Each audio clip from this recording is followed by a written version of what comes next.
দিনের দলটা তৈরি হয়েছে 1998 সালে 1 জানুয়ারি।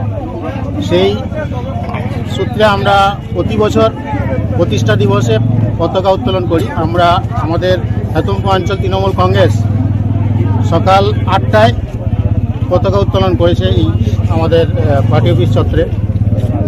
আমরা আবার দ্বিতীয় একটা মানে সংসদ 10 নম্বর সংসদে একটা পতাকা উত্তোলন করতে গিয়েছিলাম। তারপরে আমরা খবর পাই যে এখানে এই পতাকা কে একজন নামিয়ে দিয়েছে। আমরা এসে দেখি শেখ উজ্জ্বল ওরফে শেখ হারেসুল্লাহ ওরফে উজ্জ্বল গ্রাম পঞ্চায়েতের মেম্বার, সে দেখছি পতাকা নামিয়ে ছুঁয়ে দিয়েছে। কেন আমরা এসে জিজ্ঞেস করলাম যে তুমি কেন পতাকাটা নামাইলে? হ্যাঁ, তার কোনো উত্তর সে সদুত্তর দিতে পারে। আমরা একটাই কথা জিজ্ঞেস করলাম, তুমি দলীয় পতাকা কেন নামাইলে?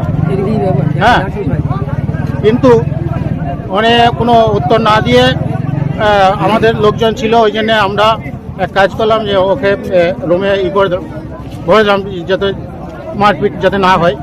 হ্যাঁ, সেইটা যাতে মানে ঝামেলা ঝঞ্ঝট যাতে না হয় সেই জন্য আমরা ওকে রুমে ভরে দিয়েছিলাম।